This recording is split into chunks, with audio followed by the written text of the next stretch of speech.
Hi there. Glad you could join us for this episode of The Weekly Send. The Weekly Send is powered by Founded Technologies, a technology partner in your nonprofit's mission.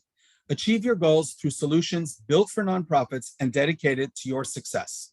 And by 1832 Communications, partnering with your nonprofit to help you build more relationships and raise more money. In this week's episode, we're going to look at an email from Covenant House. Their mission: they're committed to relentlessly supporting young people facing homelessness with programs that give them tools to succeed. A wonderful organization. We're going to start out first with the subject line. 35% of people open an email based on the subject line alone. So your subject lines have to shine. And this one is great. Smile enclosed. They've got the happiness factor going there. We all love smiles. And number two, they've got the curiosity factor. I wonder what that means, smile enclosed. Makes me want to open the email.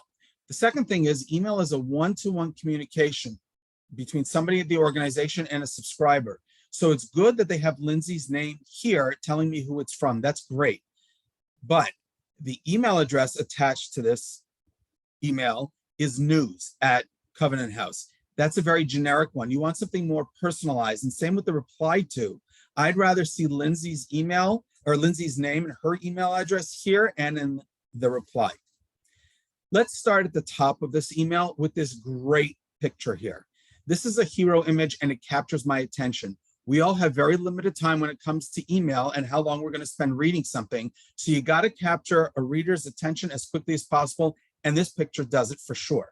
Now they have right underneath the picture this blue donate now call to action. I don't know what the campaign is yet, so I'd love to find out more.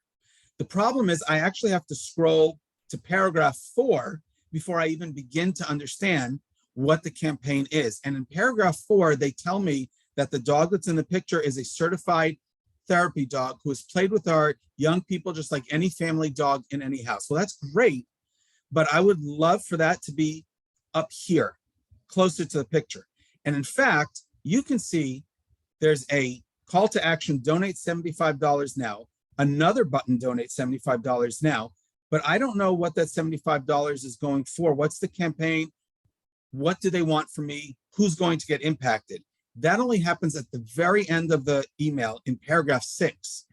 And with this sentence, please donate $75 today to support holistic therapies for youth escaping homelessness and unconditional love. That's a great call to action. I understand who it's for. I understand what it's for.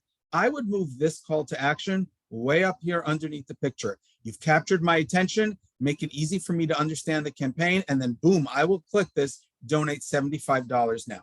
Now, we also want to look at the email on mobile. 50% or more of people read emails on their phones. So you want to make sure that all your emails that you're sending to subscribers look great on mobile.